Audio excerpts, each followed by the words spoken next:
तक इस इलाके को गुमराह करा हुआ है। 2013 में आरक्षण को लेकर अधिसूचना जारी हुई, उसको 2016 में हाईकोर्ट ने निरस्त कर दिया।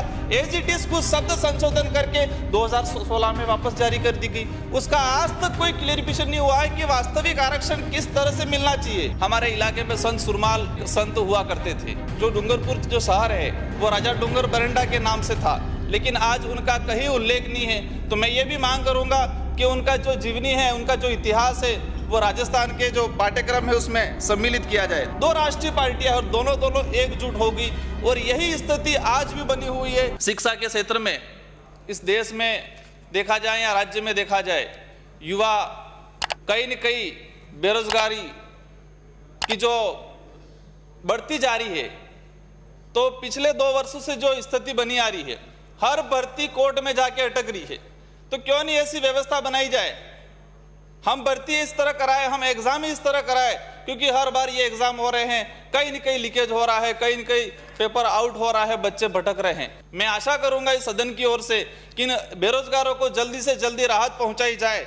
और हमारे इलाके में राजस्थान में कोई भी एक्सल 1 से 9 तक की जो भर्ती होती है, इसमें 2 विज्ञप्ति जारी होती है। एक विज्ञप्ति सामान्य एरिया के लिए और दूसरी विज्ञप्ति शेड्यूल एरिया के लिए। लेकिन शेड्यूल एरिया के साथ भले उधर की सत्ता बैठी हो या इधर की सत्ता बैठी हो, हमेशा अन्याय हुआ है। आज उस इलाके में राष्ट्रपति महोदय द्वारा शेड्यूल एरिया की जो वृद्धि हुई, उस अधिसूचना में स्पष्ट लिखा हुआ है कि ये जो इलाका बड़ा है, उस इलाके को इसके बाद वाली जो भर्ती आएगी उन भर्तियों में सम्मिलित किया जाएगा।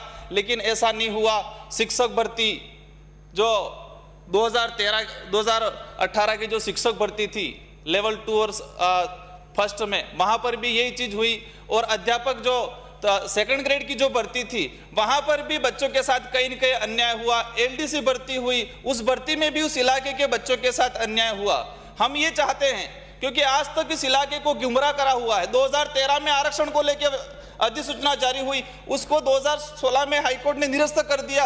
एज इट इज कुछ शब्द संशोधन करके 2016 में वापस जारी कर दी गई। उसका आज तक कोई क्लियरिफिकेशन नहीं हुआ है कि वास्तविक आरक्षण किस तरह से मिलना चाहिए।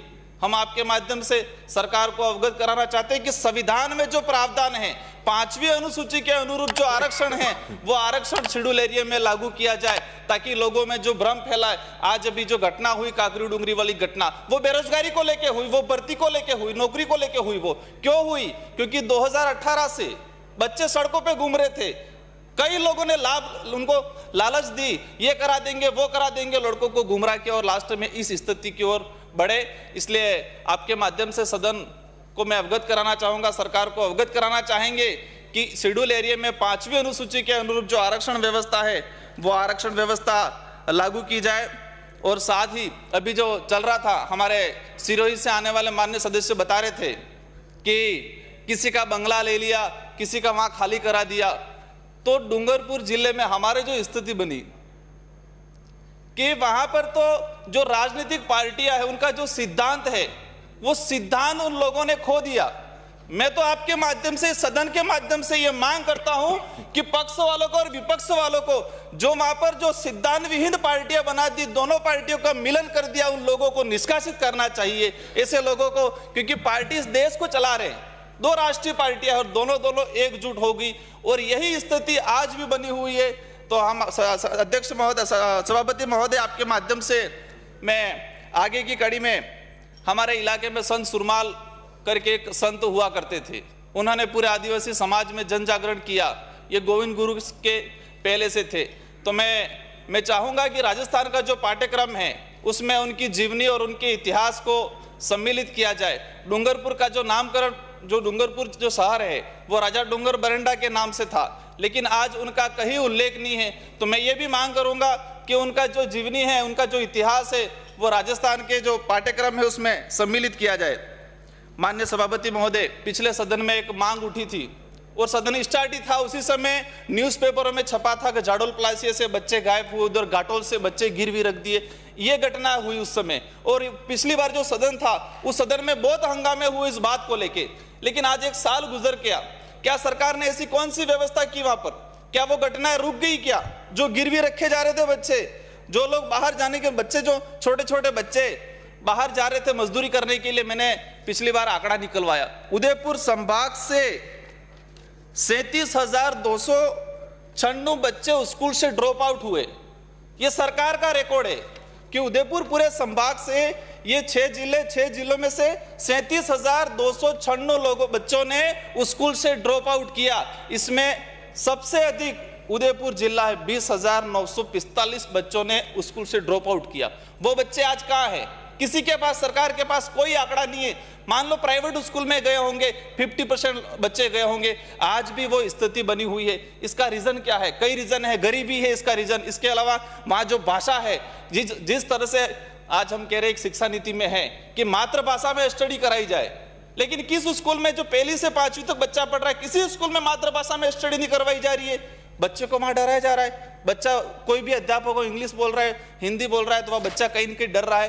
तो आपके माध्यम से माननीय शिक्षा मंत्री महोदय से विशेष अनुरोध करेंगे कि उदयपुर संभाग में हमारी जो मातृभाषा जो बोली जाती है भीली भाषा, उस भीली भाषा में बच्चों को अध्ययन कराया जाए, क्योंकि वहाँ का एजुकेशन स्तर बढ़ा करने के लिए टीएडी के मार्फत माँ बढ़िया चल रही है, आंगनवाड़ी चल रही है, लेकिन वो नाम मात्र का चल रहा है। वास्तविक जो एजुकेशन मिलना चाहिए, जो बच्चों को फायदा मिलना चाहिए, वो कहीं न कहीं नहीं मिल रहा है। तो मैं उम्मीद करूंगा कि जो ड्रॉप आउट का जो स्थिति बनी हुई है, इसको कहीं न कहीं कंट्रोल भी किया जाए। और एक बात ये चल रहा है, लंबे समय से डिमांड हो रही है, इस सामान्य एरिया के बहुत सारे अध्यापक 2nd ग्रेड से 3rd ग्रेड हैं, एलडीसी हैं, जो बाबू लगे हुए हैं, वो उदयपुर संभाग में लगे हुए, वो लोग मांग कर रहे हैं कि हमें हमारे गृह जिले में भेज दिया जाए। लेकिन सरकार ये तर्क दे रही है कि वहां पर स्टाफ खाली हो जाएगा, बच्चों को पढ़ाएगा कौन? और दूसरी तरफ जो स्कूल में व्याख्याता है, कॉलेज में जो व्याख्याता हैं, उन लोगों को नियुक्ति के 3 दिन बाद ही डेपुटेशन पे, कार्य व्यवस्था पे इधर लगाया जा रहा है। ये कौन सी दोहरी नीति है? जो 5वीं में पढ़ाने वाले जो अध्यापक है, 8वीं तक पढ़ाने वाला जो अध्यापक है, उसको इस बात के लिए रोका जा रहा है कि आप रुको, वहां पर कार्य व्यवस्था बिगड़ जाएगी। और उच्च शिक्षा में वहां के जो व्याख्याता लगे हुए, उनको नियुक्ति के 3-4 दिन बाद ही यहाँ पर डेपुटेशन पे लगाया जा रहा है। तो वो लोग लंबे समय से मांग कर रहे हैं, उदयपुर संभाग में जो लगे हुए हैं एक्सल 1 से 9 तक के जो कर्मचारी, उनको उदयपुर जिले से बाहर किया जाए। और साथ ही अभी बात जो चल रही थी, मेरे एक सिमलवाड़ा कॉलेज है, ये 2016 में सैंक्शन हुआ था और अभी तक उसका भवन नहीं बना है। इधर से आरोप लगाते कि हमारे कार्यकाल में ये हुआ वो हुआ, इधर से आरोप लगाते, दोनों की स्थिति सेम बनी हुई है। इधर की सैंक्शन हो रही है, ये नहीं निकल रही, इधर से सैंक्शन हो रही है, वो नहीं निकल रहे। तो मैं उम्मीद करूंगा इस सरकार से कि जो 2016 से जो सैंक्शन हुई है उसका भवन निर्माण कराया जाए। एक सिमलवाड़ा में टीएडी के मार्फत एक बालिका छात्रावास संचालित हो रहा है, और ये छात्रावास 2018 में विभाग ने ये कह दिया है कि नकारा घोषित कर दिया है विभाग ने। आज भी उसी विभाग ने कह दिया है कि इससे रहने लायक नहीं है, वो नकारा है, कभी भी गिर सकता है, फिर भी बच्चे वो उसी ये जो छात्रावास है उसी में पढ़ रहे हैं। तो माननीय सभापति महोदय, आपसे अनुरोध करूंगा कि मंत्री जी विशेष ध्यान देंगे